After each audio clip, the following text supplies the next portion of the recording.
अस्सलाम वालेकुम एवरीवन। तो आज जो टॉपिक हम डिस्कस करने वाले हैं वो है पेरिफेरल नर्वस सिस्टम। तो जो हमने नर्वस सिस्टम डिस्कस किया था, नर्वस सिस्टम के दो डिवीजन्स होती हैं। नर्वस सिस्टम की दो डिवीजन्स होती हैं, एक तो होती है CNS central nervous system and second PNS। PNS mean peripheral nervous system. अब जो हमारे पास सेंट्रल नर्वस सिस्टम है, इसके अंदर हमने दो कोऑर्डिनेटर पढ़े थे, ब्रेन और स्पाइनल कॉर्ड। इन दोनों का हम डिस्कस कर चुके हैं। आज बारी है पेरिफेरल नर्वस सिस्टम की। तो पेरिफेरल नर्वस सिस्टम किसका बना होता है? Peripheral nervous system composed of nerves and ganglia. Peripheral nervous system nerves का बना होता है और गैंग्लिया का बना होता है। अब जो हमारे पास नर्व्स हैं, ये भी हम पढ़ चुके हैं। नर्व्स क्या होती हैं? Union of several exons. जो हमारे पास न्यूरॉन या फिर नर्व सेल होता है, उसके अंदर सेल बॉडीज़ होती हैं या फिर एक्सोन्स। अब ये जो एक्सोन्स होती हैं, ये मिलकर क्या बनाती हैं? नर्व्स। और जो हमारे पास गैंग्लिया होता है, ये होता है group of neuron cell bodies outside central nervous system. ये तो हो गया एक्सोन्स का यूनियन, और ये जो है ये ग्रुप ऑफ सेल बॉडीज़, मतलब जो गैंग्लिया उसके अंदर क्या होंगी? सेल बॉडीज़ होंगी। ठीक है। अब हमारे पास जो पेरिफेरल नर्वस सिस्टम है, इसके अंदर जो नर्व्स हैं ये दो तरह की हैं, एक तो है क्रेनियल नर्व्स और दूसरी हैं स्पाइनल नर्व्स। जो क्रेनियल नर्व्स हैं ये अराइज होती हैं ब्रेन से, और जो हमारे पास स्पाइनल नर्व्स हैं ये अराइज होती हैं स्पाइनल कॉर्ड से। ठीक है। अब जो क्रेनियल नर्व्स हैं ये ब्रेन से अराइज भी हो सकते हैं या फिर ब्रेन की तरफ भी जा सकते हैं, मतलब लीड टू ब्रेन।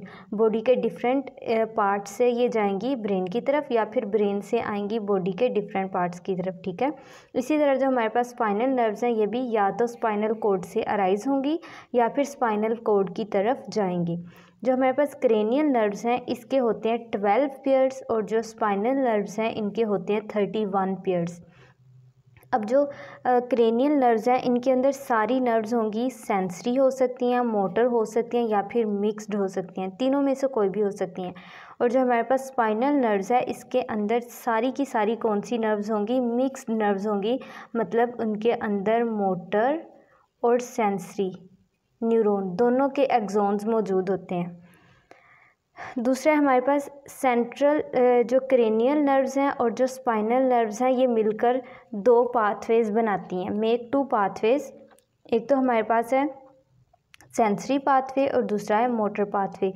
जो हमारे पास सेंसरी पाथवे है, इसमें इम्पल्स कंडक्ट होगी फ्रॉम रिसेप्टर्स। अब रिसेप्टर्स कहाँ पे होते हैं? सेंस ऑर्गन्स के पास।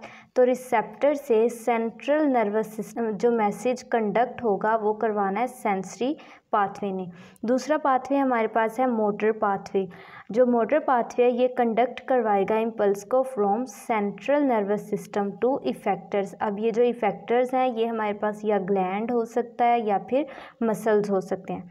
जो हमारे पास मोटर पाथवे है, ये मज़ीद दो सिस्टम बनाता है। एक हमारे पास है सोमैटिक नर्वस सिस्टम और दूसरा हमारे पास है autonomic nervous system. Somatic nervous system वो है जो हमारे अपने कंट्रोल में है। ठीक है। मतलब इसके अंदर वो तमाम एक्शंस, वॉलंटरी एक्शंस आएंगे जो हम अपनी मर्ज़ी से कर सकते हैं। मतलब फ़र्ज़ करें अगर हम खाना खाना चाहते हैं तो हम अपनी मर्ज़ी से उठेंगे, खाना खा लेंगे। पढ़ना चाहते हैं तो अपनी मर्ज़ी से उठ के पढ़ना शुरू कर देंगे। तो ये सारे एक्शंस कौन से हैं? वॉलंटरी एक्शंस हैं जो हमारे अपने कंट्रोल में हैं।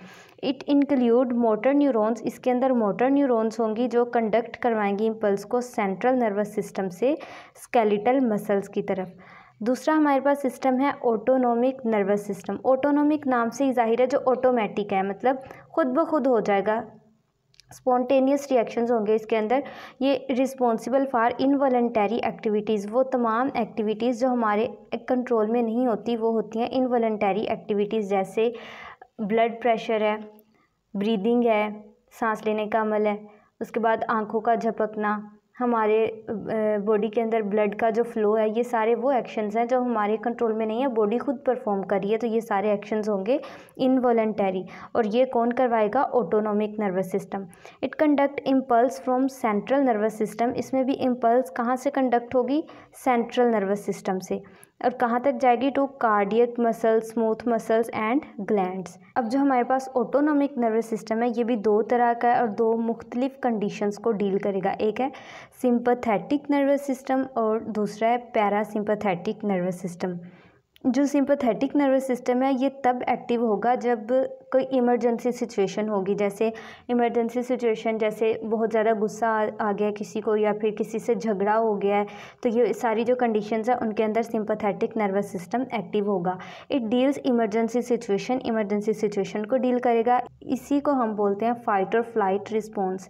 अब आपने इसके अंदर जो चेंजेस आएंगी ना हमारी बॉडी के अंदर जब सिंपैथेटिक नर्वस सिस्टम एक्टिव होगा, इन चेंजेस को आपने किसी लॉजिक से याद रखना है। जैसे फ़र्ज़ कर लें, अगर आपको गुस्सा आता है, गुस्से में हम क्या करते हैं कि आंखें खोल खोल के देखने लग जाते हैं या फिर आंखें दिखाने लग जाते हैं। जिस पर गुस्सा आया होता है आंखें खोल के देखने लग जाते हैं। तो इसमें क्या होता है, डायलेट प्यूपिल, हमारी आई का जो प्यूपिल है वो डायलेट कर जाता है। ठीक है।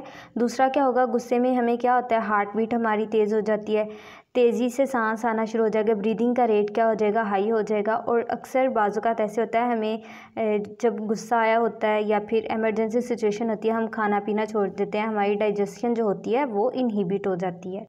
दूसरी सिचुएशन है जिसके अंदर क्या होगा, हमारा पैरासिम्पैथेटिक नर्वस सिस्टम एक्टिव होगा। पैरासिम्पैथेटिक नर्वस सिस्टम ने वो तमाम काम करने हैं जो सिंपैथेटिक नर्वस सिस्टम ने किए हैं, उनको उसने क्या करना है, मेंटेन करना है या फिर नॉर्मलाइज करना है। जैसे सिंपैथेटिक नर्वस सिस्टम कब एक्टिव था, इमरजेंसी सिचुएशन में, तो पैरासिम्पैथेटिक नर्वस सिस्टम तब एक्टिव होगा जब इमरजेंसी सिचुएशन एंड हो जाएगी। Takes action when stress ends, जब स्ट्रेस एंड हो जाएगा तब पैरासिम्पैथेटिक नर्वस सिस्टम एक्टिव होगा। इट नॉर्मलाइज ऑल फंक्शंस, ये जितने भी हमारी बॉडी के फंक्शंस हैं उनको नॉर्मल कर देगा, मेंटेन कर देगा। जैसे प्यूपिल का साइज डायलेट हो गया था, यहाँ पर क्या हो जाएगा, कॉन्ट्रैक्ट हो जाएगा। हार्ट बीट तेज़ हो गई थी, यहाँ पे हार्ट बीट क्या हो जाएगी, नॉर्मल हो जाएगी। हम ये नहीं कहेंगे कि कम हो गई है बल्कि नॉर्मल हो जाएगी। ब्रीदिंग का रेट भी नॉर्मल हो जाएगा और जो डाइजेशन है वो प्रोमोट हो जाएगी, डाइजेशन का प्रोसेस स्टार्ट हो जाएगा। ठीक है। तो that was all about peripheral nervous system. उसके अंदर कौन कौन से कंपोनेंट्स हैं और उनके अंदर कौन सी नर्व्स हैं, और इसके अंदर दो पाथवेज बनते हैं, सेंसरी पाथवे और मोटर पाथवे। मोटर पाथवे मज़ीद दो तरह का होता है और आगे इसकी दो मुख्तलिफ सिचुएशंस हैं। ठीक है। तो ये नहायत ईजी टॉपिक था, आपने इसे अच्छे से कर लेना है। अगर आपको हमारी वीडियो अच्छी लगी तो इसे लाइक शेयर ज़रूर कीजिएगा और चैनल को सब्सक्राइब भी कर दीजिएगा। ठीक है। मिलते हैं अगली वीडियो में। अल्लाह हाफिज़।